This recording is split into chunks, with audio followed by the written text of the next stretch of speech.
Matty, hi, Jim Delapine here again. Hope you had a great weekend, and I want to give you some additional video tips on making this a little more interesting. So, what's kind of screaming out to me is to use this arm to shine a light onto part of the text. Okay, so I'm going to control click to make sure that both of these layers are active, and I'm going to go to Edit, Transform, Flip, Vertical. All right, so it's upside down. All right. Then I'm going to simply go to my move tool and drag this up and to somewhere around here. And then I'm going to hit Control T for free transform, and then I'm going to rotate this. But I want to change the center point, so I'm going to drag the center point to over here. All right. So this way it'll rotate around that center point. Because what I want to happen is I want this to kind of shine a light on the text for Chris. And I'll move it down so this part is covered. I think something like that would work. Okay, I'll hit enter. Then what I will do is I'll put a new layer above that. Okay. Then I'll go to my lasso tool, and I'm going to click and then hold down my Alt key so that I get the polygon lasso tool. All right. So the Alt key is held down now, and now what I'm going to do is click here and then hold the cursor down and draw kind of a rough arc here. Okay. Come to here, then let go of my cursor. The Alt key is held down at all times. Come down here.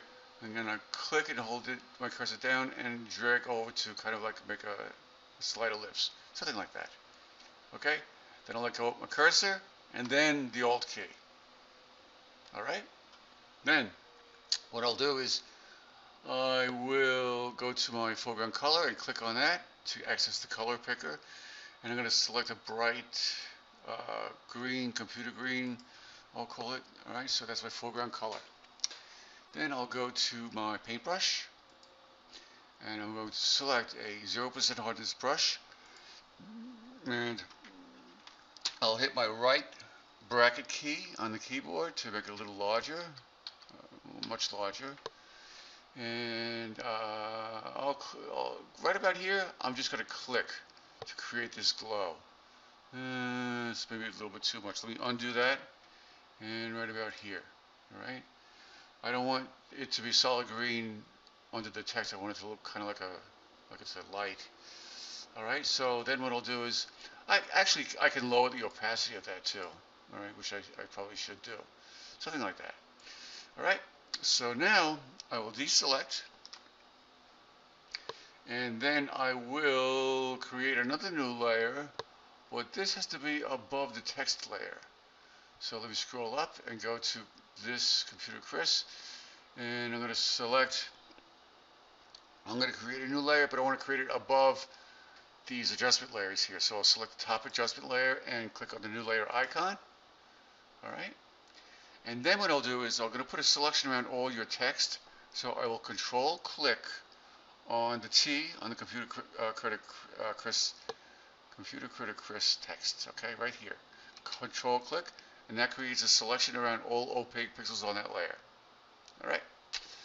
Then with this layer active, this new layer active, I'm going to now, let me reduce my brush size by hitting the left bracket key, and I'm just going to click and drag across here, something like this. Let me undo that and just become something like this. All right. So let me deselect now, and then what I'll do is I can, let's see, I can possibly change the blending mode to that layer to, let's see, overlay. Okay, that could work. That's probably pretty accurate, but you know, you may want to experiment with others. Hard light, soft light. You can hit the down arrow key to scrub through the assorted blending modes and see which one you like. Right? I tend to like overlay. It's just a little less dramatic.